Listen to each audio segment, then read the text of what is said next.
Congress party के हमारे बब्बर शेर कार्यकर्ताओं,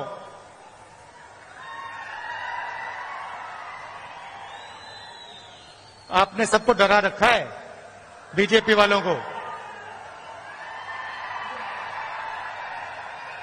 और प्रेस के हमारे मित्रों, आप सबका यहां बहुत बहुत स्वागत, नमस्कार। आज यहां आकर मुझे बहुत खुशी हो रही है। कदम जी की याद में हम यहां आए हैं। उन्होंने अपनी पूरी जिंदगी कांग्रेस पार्टी को, महाराष्ट्र को, देश को दी, विकास का काम किया, शिक्षा का काम किया और कांग्रेस पार्टी के साथ पूरे दिल से पूरी जिंदगी भर वो खड़े रहे। जब इंदिरा गांधी जी चुनाव हारी थी, तब भी कदम जी उनके साथ थे। 2 बजे रात को उनकी मीटिंग ऑर्गेनाइज की थी। 2 बजे रात को पब्लिक मीटिंग ऑर्गेनाइज की थी। तो आज हम उनकी याद करते हैं।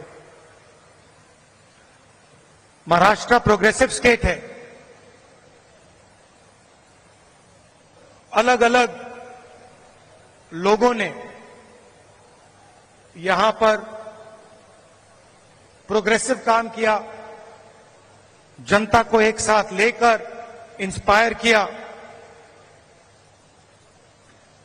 और वो लोग महाराष्ट्र को रास्ता दिखाते हैं। बहुत लंबी लिस्ट है। शिवाजी महाराज जी, शाहू महाराज जी, फूले जी, अंबेडकर जी, इन सब ने महाराष्ट्र को नहीं मगर पूरे देश को जीने का तरीका, प्रगति और इंस्पिरेशन दिया। और मैंने खारगे जी से आज कहा, कांग्रेस प्रेसिडेंट है तो अंदर की बात आपको बताता हूं। हम जैसे ही लैंड किए तो मैंने खारगे जी से कहा कि खारगे जी, मैंने एक बात नोटिस की है। तो उन्होंने कहा, क्या? मैंने कहा, मैं आपके साथ कर्नाटक जाता हूं तो आप बहुत खुश हो जाते हो। जैसे ही आप जहाज से उतरते हो, चेहरे पे मुस्कान होती है। मगर मैंने एक और बात देखी है, जब आप महाराष्ट्र आते हो तब भी आप बड़े खुश होते हो, आपके चेहरे पे मुस्कान होती है। तो 1 सेकंड में उन्होंने जवाब दिया, राहुल, महाराष्ट्र में कांग्रेस पार्टी की विचारधारा बहुत गहरी घुसी हुई है, इसलिए जब मैं यहां आता हूं मुझे खुशी होती है। यहां पे विचारधारा कांग्रेस की है, अंबेडकर जी की है, शिवाजी महाराज, फूले जी की है। और इसीलिए मुझे यहां आकर उतनी ही खुशी होती है जितनी मुझे कर्नाटक में जाकर होती है। और यही मेरी फीलिंग है। जब भी मैं महाराष्ट्र आता हूं, मुझे लगता है कि ये जो प्रदेश है हमारी विचारधारा का गढ़ है, फाउंडेशन है। और आप लोगों के डीएनए में हमारी विचारधारा है। और लड़ाई विचारधारा की है। जो आप हिंदुस्तान में देख रहे हैं, ये सिर्फ पॉलिटिक्स नहीं है। पहले पॉलिटिक्स चलती थी, राजनीति चलती थी।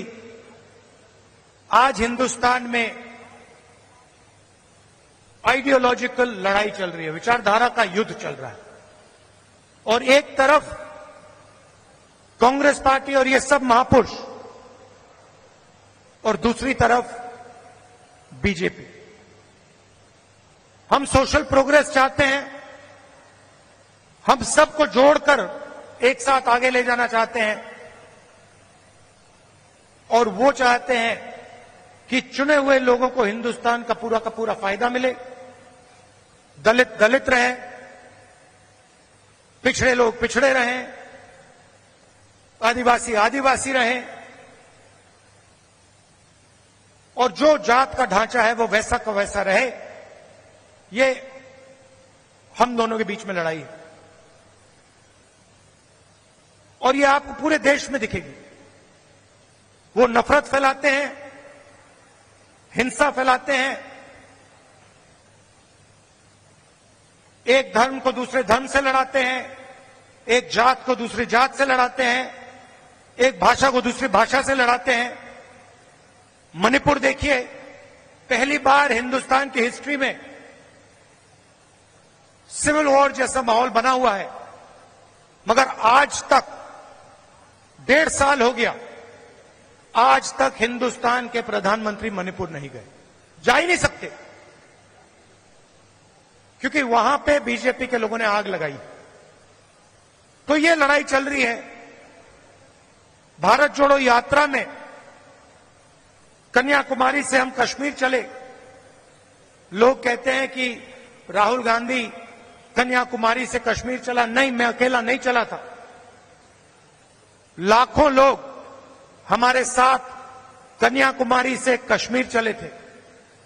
महाराष्ट्र में, केरल, तेलंगाना, उत्तर प्रदेश, मध्य प्रदेश, हर प्रदेश के लोग चले थे, और एक लक्ष्य था जो एक लाइन में हमने कह दिया, नफरत के बाजार में मोहब्बत की दुकान खोलनी।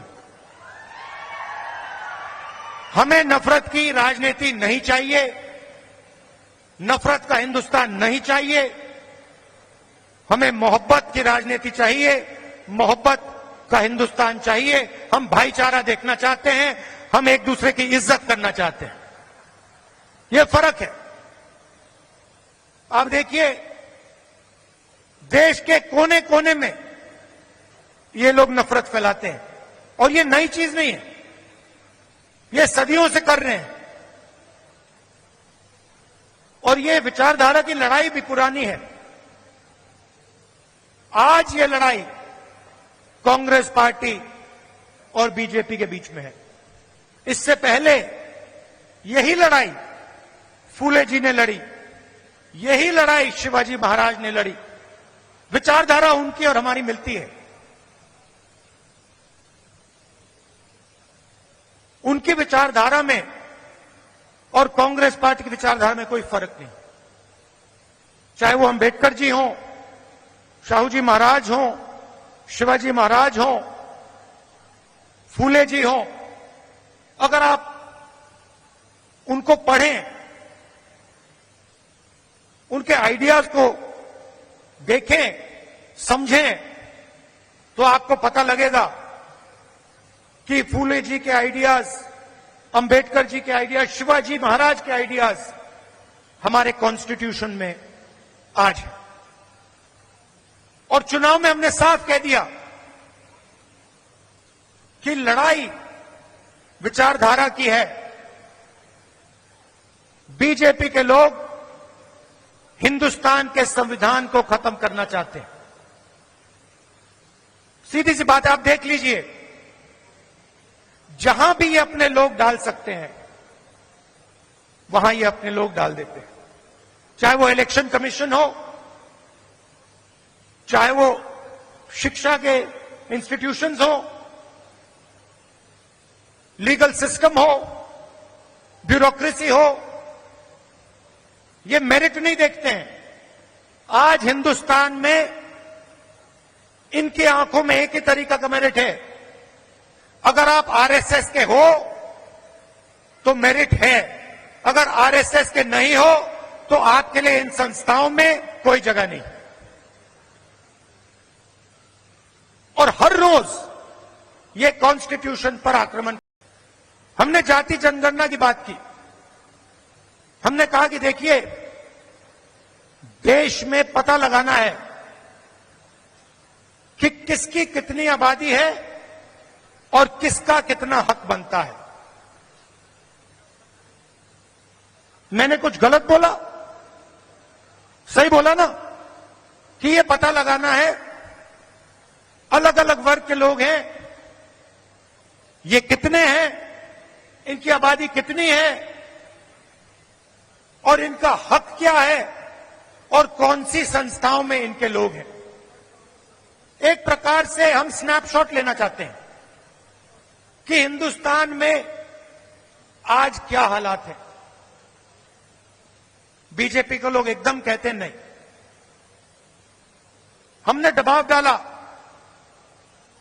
न्याय यात्रा की, और पहले ये सारे के सारे लोग कहते थे कि जाति जनगणना के हम खिलाफ हैं।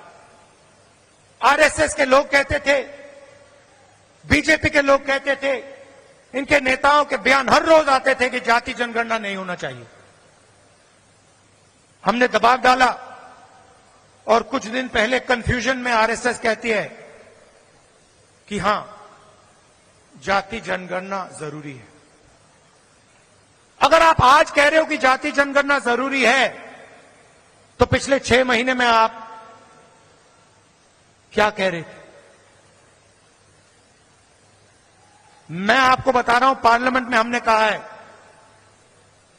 पार्लियामेंट के फ्लोर में, लोकसभा में मैंने कहा है, कुछ भी हो जाए, जाति जनगणना करवाएगी कांग्रेस पार्टी, करवाएगी, हमारा गठबंधन करवाएगा। क्योंकि हम जानना चाहते हैं, हम देश की सच्चाई समझना चाहते हैं। इस देश के धन का फायदा किसको हो रहा है, कौन से वर्ग को हो रहा है, किसको नहीं हो रहा है, ये हम जानना चाहते हैं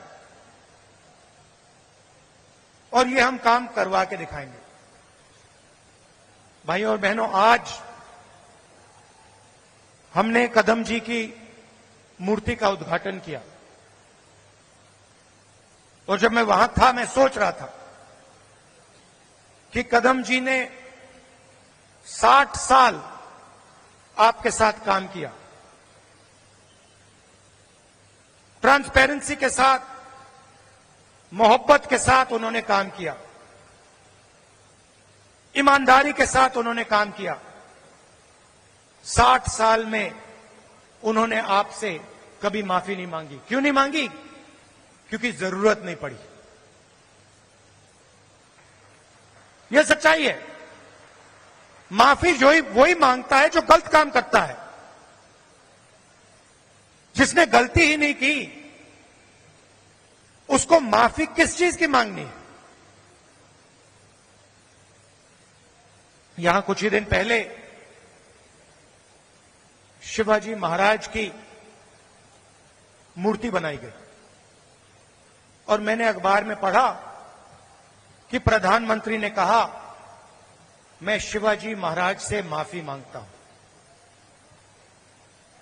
अब मैं ये समझना चाहता हूं, प्रधानमंत्री जी ने किस कारण माफी मांगी? अलग अलग कारण हो सकते हैं। पहला कारण हो सकता है कि ये जो मूर्ति थी, इसका कॉन्ट्रैक्ट आरएसएस के एक व्यक्ति को दी गई। पहला कारण यह हो सकता है। शायद प्रधानमंत्री जी कह रहे हैं कि नहीं, मैंने गलती की, मुझे ये कॉन्ट्रैक्ट आरएसएस के व्यक्ति को नहीं देनी थी, ये मुझे कॉन्ट्रैक्ट मेरिट पे देना था। शायद वो गलती हो सकती है। दूसरी गलती हो सकती है कि मूर्ति के बनने में भ्रष्टाचार हुआ, चोरी हुई। शायद प्रधानमंत्री इसके लिए माफी मांग रहे हैं कि मैंने जिसको कॉन्ट्रैक्ट दिलवाया उसने भ्रष्टाचार किया, महाराष्ट्र के लोगों से चोरी की। यह कारण हो सकता है। तीसरा कारण हो सकता है कि आपने शिवाजी महाराज की मूर्ति बनाई, उनकी याद में आपने मूर्ति बनाई, और आपने इतना भी ध्यान नहीं दिया कि वो मूर्ति खड़ी रहे। मैं आपको गारंटी देता हूं, कदम जी की जो मूर्ति बनी है ना, आप यहां 50, 60, 70 साल बाद आ जाइए, यहां आपको दिखेगी।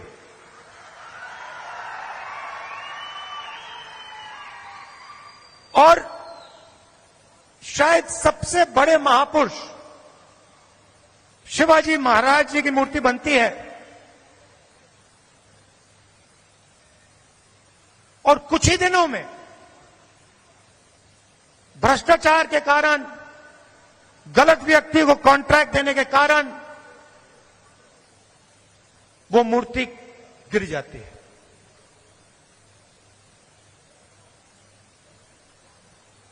शिवाजी महाराज का अपमान किया है, और प्रधानमंत्री को सिर्फ शिवाजी महाराज से माफी नहीं मांगनी चाहिए। अगर माफी मांग रहे हैं तो महाराष्ट्र के हर व्यक्ति से माफी मांगनी चाहिए, और प्रधानमंत्री जी को यह भी समझाना चाहिए कि आप सिर्फ 2 लोगों की सरकार क्यों चलाते हो। जहां भी हम देखते हैं बड़े से बड़े कॉन्ट्रैक्ट अदानी और अंबानी जी को मिलते हैं। मैंने पार्लियामेंट में भाषण दिया। पार्लियामेंट में किसी का नाम लिया जा सकता है, मगर पहली बार मुझे कहा गया कि पार्लियामेंट हाउस में अपने भाषण में मैं अदानी और अंबानी का नाम नहीं ले सकता हूं। तो फिर मैंने कहा, ठीक है भैया, आप चाहते हो कि मैं ना लूं, मुझे कुछ ना कुछ तो कहना पड़ेगा। अगर अंबानी अदानी नहीं चाहते हैं तो मैं कुछ और कह देता हूं। तो मैंने उनका नया नाम बनाया है A1 और A2। पूरा का पूरा काम A1 और A2 का हो रहा है। प्रधानमंत्री जी ने इसके लिए माफी किसी से नहीं मांगी।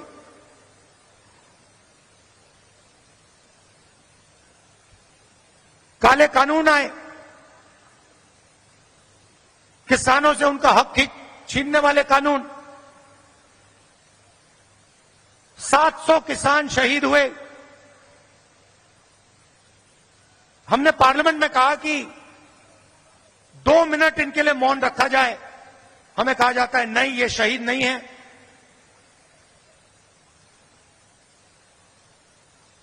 दो लोगों को फायदा पहुंचाने के लिए हिंदुस्तान के सारे स्मॉल और मीडियम बिजनेसेस को खत्म कर दिया।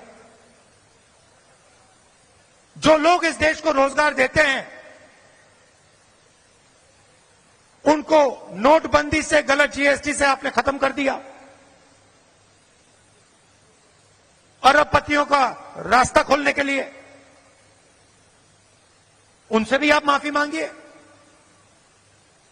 नोटबंदी की माफी मांगिए, गलत जीएसटी की माफी मांगिए।